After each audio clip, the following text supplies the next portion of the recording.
The American Wild West, a time of heroes, villains, and gunfights that have been burned into our minds. We've seen them on the silver screen and heard the tall tales told around campfires. But what if I told you that many of those stories aren't exactly true?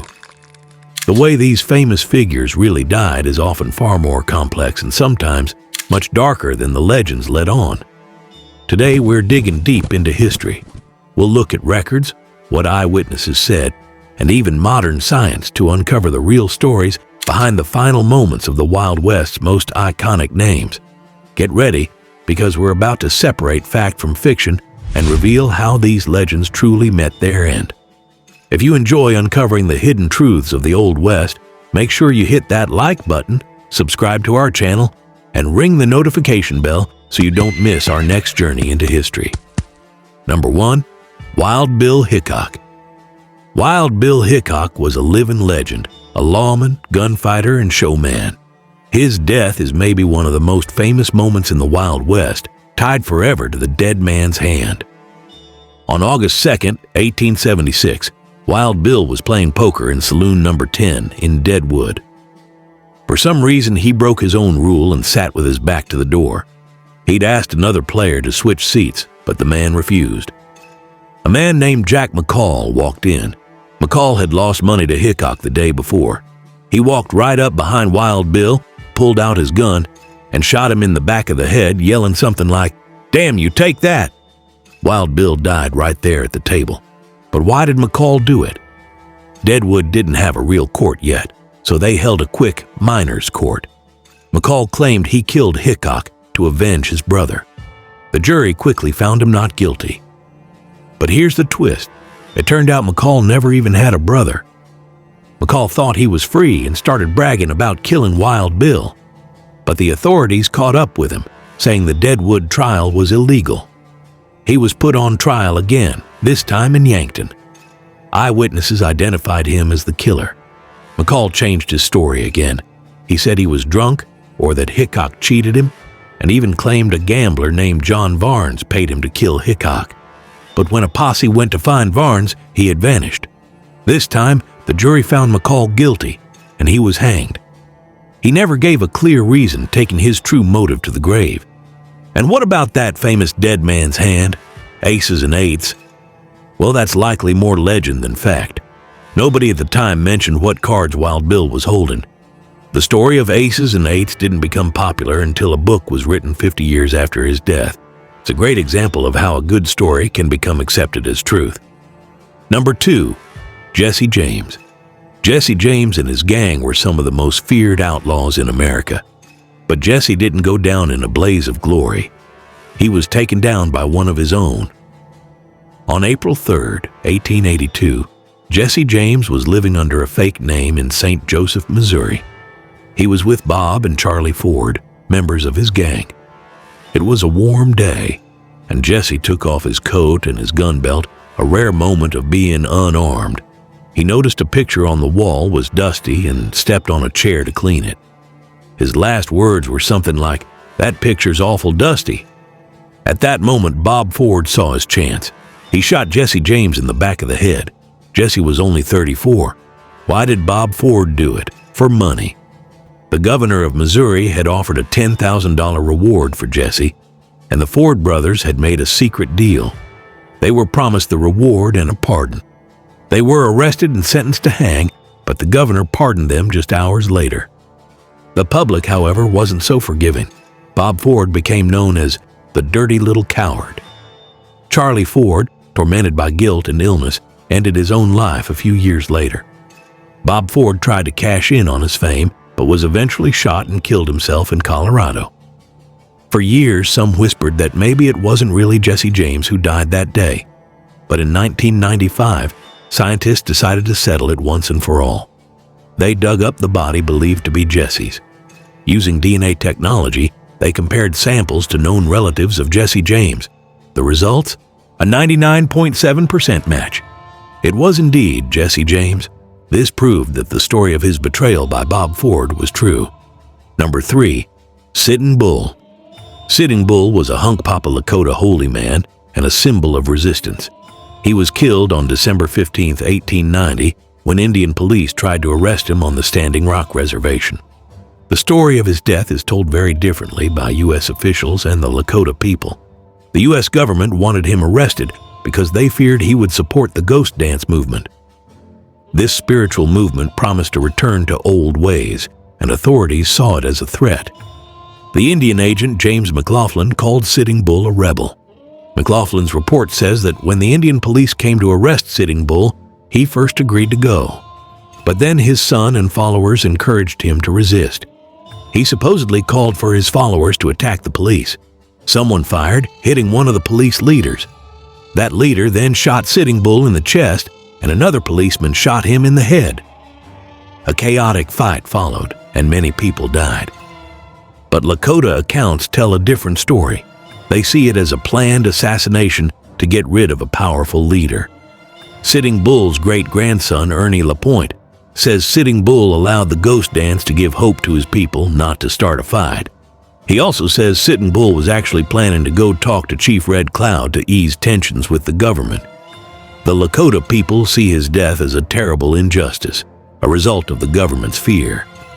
It was a tragic event, made even sadder because he was killed by his own people, who were acting as police.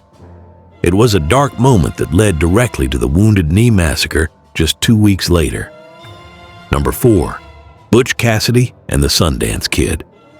Butch Cassidy and the Sundance Kid were famous for their smart bank and train robberies. Around 1901, with Pinkerton detectives chasing them, they fled to South America. The most common story says they died in a shootout in a small Bolivian town called San Vicente in November 1908. It's believed they robbed a mine payroll. A few days later, authorities cornered 2 suspicious Americans in a boarding house. A gunfight started. Later that night, people heard screams and then 2 shots from inside the house. The next morning, both men were found dead. One seemed to be Sundance, with many wounds and a shot to the forehead. The other, thought to be Butch, had a bullet hole in his temple. The police thought Butch had put Sundance out of his misery and then taken his own life. They were buried in unmarked graves. But here's the problem. Nobody positively identified the dead men as Butch and Sundance. No pictures were taken. The Pinkerton agency believed it was them, but even they weren't 100% sure. This uncertainty led to an investigation in 1991. Researchers went to San Vicente to dig up the graves. They found a skeleton, but DNA tests showed it wasn't Butch or Sundance. It was probably a German miner. So, where are Butch and Sundance? We don't know. This lack of proof has kept survival stories alive. A man named William Phillips claimed he was Butch Cassidy, but his story has been debunked. There were similar claims about Sundance, but they also lack proof. So, while the Bolivian shootout is the most likely end, the mystery remains. Number 5. Billy the Kid. Billy the Kid, or Henry McCarty, is one of those names everyone knows. His end came on July 14, 1881, at the hands of Sheriff Pat Garrett. It's a famous story, but it's one that's full of questions. The story most people hear comes straight from Pat Garrett himself. He wrote that he tracked Billy to Fort Sumner, New Mexico. Late at night, Garrett went into Peter Maxwell's house. As Garrett sat in the dark, Billy the Kid walked in, barefoot and armed. Billy was surprised and asked, "Who is it?" Maxwell whispered, "That's him." Garrett claimed Billy raised his gun, so he fired twice, hitting Billy in the chest. A jury later said Garrett was justified. But that neat story has some holes. What are the chances Billy would walk into that exact room? And Garrett wrote his book partly because people were calling him an assassin, so he might have shaped the narrative. Some even doubt Garrett's description of the shooting. This leads some to believe it was an ambush. Maybe Peter Maxwell tipped Garrett off. Garrett had a history of ambushes. The only full account comes from Garrett himself. Then there's the pardon Billy was promised but never got, which might have forced him to stay an outlaw. And, like many legends, some say Billy didn't die at all, like Brushy Bill Roberts, though his claim was debunked. The truth about Billy the Kid's death remains hidden. Number 6. Belle Starr. Not everyone died with their boots on, but some famous names met violent and mysterious ends. Belle Starr, the Bandit Queen, was one of them. Myra May Bell Shirley Reed Starr was murdered on February 3, 1889, just 2 days before her 41st birthday. She was riding home near Eufaula, Indian Territory, when she was ambushed. She was shot from behind with a shotgun. After falling from her horse, she was shot again. Her murder remains officially unsolved. Who did it? One suspect was Edgar J. Watson, a sharecropper she had threatened to turn in. Footprints matching his were allegedly found nearby. He was arrested and tried but acquitted due to lack of evidence. Others suspected her own son, Eddie Reed, with whom she had a strained relationship. Even her husband, Jim July Starr, was considered a suspect. The lack of a conviction has only added to Belle Starr's mystique. Number 7, Pat Garrett. Pat Garrett, the man famous for killing Billy the Kid, met a violent end himself. His death is a mystery that has fascinated people for over 100 years. On February 29, 1908, Pat Garrett was shot and killed near Las Cruces, New Mexico.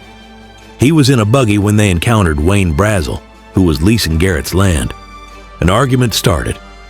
Garrett reportedly turned his back, and 2 shots rang out. Garrett was hit in the back of the head. Wayne Brazel turned himself in, claiming self-defense. Carl Adamson, the only witness, backed up this story.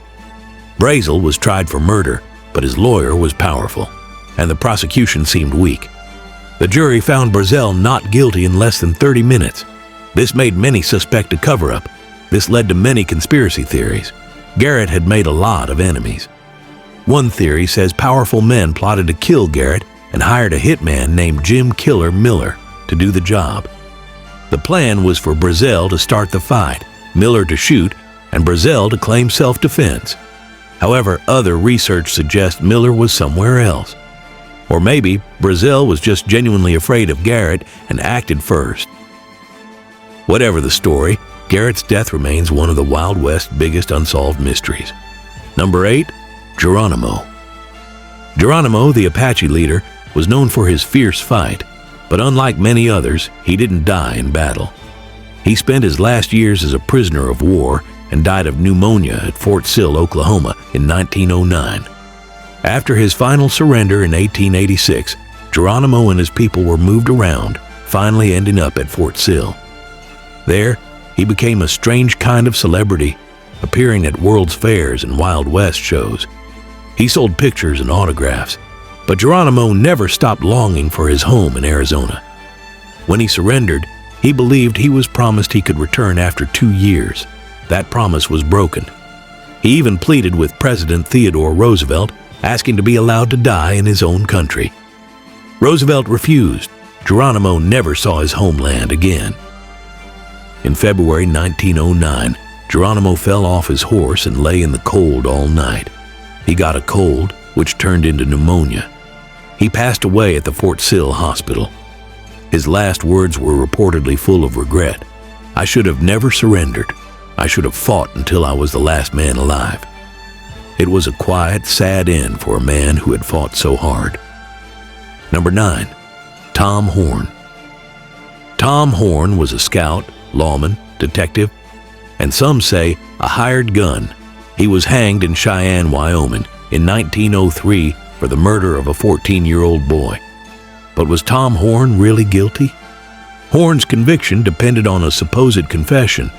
A deputy marshal named Joe Leifers tricked Horn, getting him talking while he was reportedly drunk. Leifers had a stenographer hidden, writing down everything.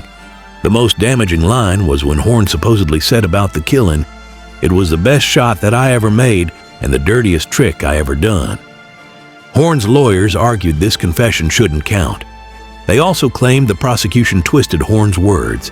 At the trial, the defense argued he was set up and even had an alibi. After Horn was convicted, a school teacher even came forward saying another man had confessed to her. Many people believed Horn was innocent, maybe a scapegoat. In 1993, a mock retrial found him not guilty.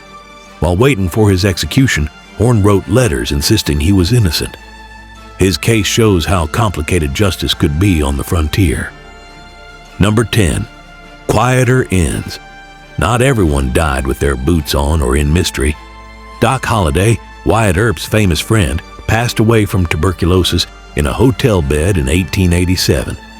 Calamity Jane died from illness and pneumonia near Deadwood in 1903. Annie Oakley, the amazing sharpshooter, lived a long life and passed away from anemia at 66.